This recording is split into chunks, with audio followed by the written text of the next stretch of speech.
Hi అండి, అందరికీ నమస్కారం. ఈరోజు నేను దొండకాయ కర్రీ వండబోతున్నాను. ఇది ప్రాసెస్ కొంచెం ఎక్కువైందండి, కానీ టేస్ట్ చాలా బాగుంటుంది. ఫస్ట్ ఆయిల్ వేసుకుంటున్నాను. ఆయిల్ ఎక్కువ వేసుకొని నూనెలో వేపి తీయాలండి. ఇలా ఆయిల్ మెరిగిందండి, ఇలాగా ఆయిల్ ఇవన్నీ వేసేసుకోవాలి.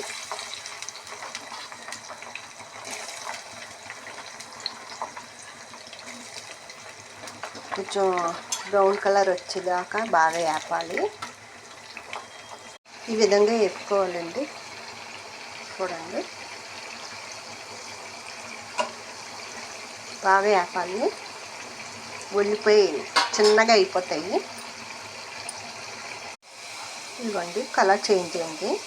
ఇంకొంచెం అయిన తర్వాత నేను ఇది తీసి పక్కన పెట్టుకుంటాను. ఈ ఆయిల్ మళ్ళీ కర్రీస్లోకి ఉపయోగిస్తానండి, వేస్ట్ చేయను.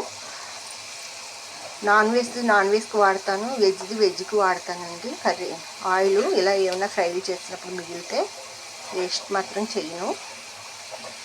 దేనిది దానికే ఇవ్వండి. ఇలాగా ఫ్రై చేసింది. ఆయిల్ తక్కువ వేసుకున్నానండి, ఆల్రెడీ ఆయిల్ ఉంటుంది కదా దొండకాయల్లో, అందుకని ఆయిల్ బాగా తక్కువ వేసుకున్నాను. ఇప్పుడు పచ్చిమిరపకాయ వేసుకున్నాను. దీన్ని బాగా వేపుకోవాలి.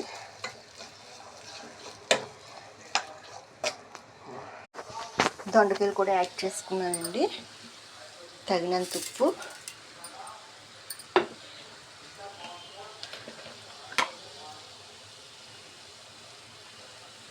కారం,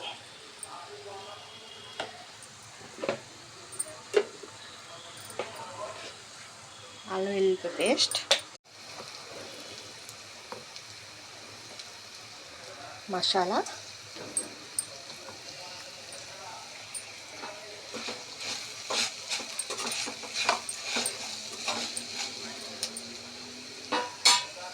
వాటర్ యాడ్ చేసుకుంటున్నానండి. వాటర్,